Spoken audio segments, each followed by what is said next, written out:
Recipe को start करते हैं।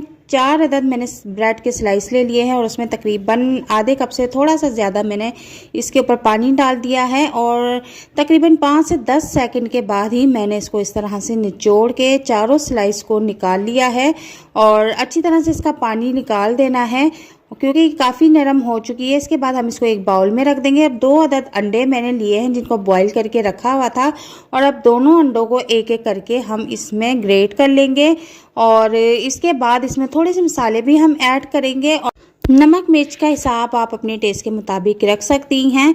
तो दोनों अंडे ग्रेट करने के बाद मैं इसमें 1 अदद दरमियाने साइज़ का प्याज बारीक चॉप करके और थोड़ा सा मैंने हरा धनिया ऐड कर दिया है और 1 चम्मच मैंने इसमें कुटी हुई मिर्च ऐड की है और 1 चम्मच मैंने इसमें चाट मसाला ऐड किया है। अगर आपके पास चाट मसाला नहीं है तो नो टेंशन, ना डालें इसमें। और हस्बे ज़ायका मैंने इसमें नमक ऐड कर दिया है, नमक आप अपने टेस्ट के मुताबिक ले लें और 3 चम्मच मैंने इसमें कॉर्नफ्लोर ऐड कर दिया है। अगर आपके पास कॉर्नफ्लोर नहीं है तो आप इसमें मैदा भी यूज़ कर सकती हैं और अगर मैदा भी नहीं है तो आप इसमें बेसन को भी यूज़ कर सकती हैं। और अच्छी तरह से मैंने इसको मिक्स कर लिया है। हाथों को आपने अच्छी तरह से धो लेना है और हाथों को थोड़ा सा ऑयल लगाने के बाद आपने इस तरह से कबाब बनाने शुरू कर देने हैं। यहाँ पर अब आप चाहे जैसे मर्ज़ी इसको शेप में बना सकते हैं, तो मैं इसको कबाब की शेप में ही बनाऊँगी। और आप यहाँ पर कटर का भी यूज़ कर सकते हैं। कटर भी बहुत किस्म के मिलते हैं, काफ़ी सारी शेप्स बनी होती हैं, लेकिन मैं इसे सिंपल तरीके से बनाऊंगी जैसे गोल कबाब हम चिकन के बना के खाते हैं।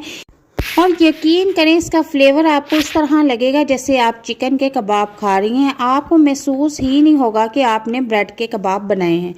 तो यहाँ पर हम 1 अदद अंडा ले लेंगे और उसको अच्छी तरह से फेंट लेंगे और फेंटने के बाद अब हमने जो है तवा गरम कर लेना है और उसके बीच में हमने इस तरह एक कबाब उठाना है और अंडे के बीच में इस तरह डिप करके हमने तवे पर डाल देना है।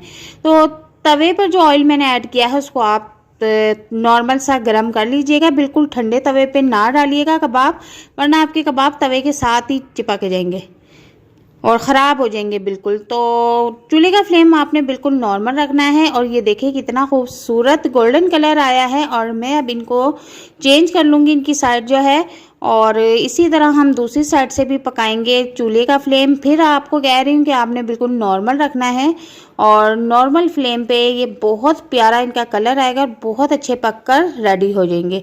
तो हमारे कबाब जो हैं वो रेडी हैं, बहुत कम टाइम में और बहुत ही कम चीज़ों से और बहुत ही ज़्यादा टेस्टी बनके रेडी होते हैं।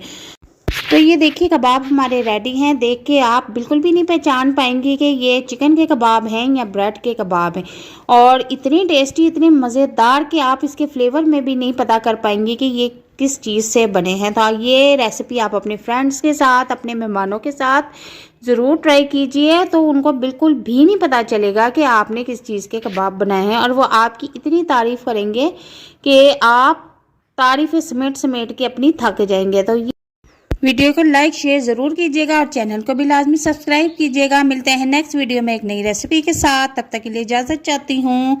अल्लाह हाफिज़।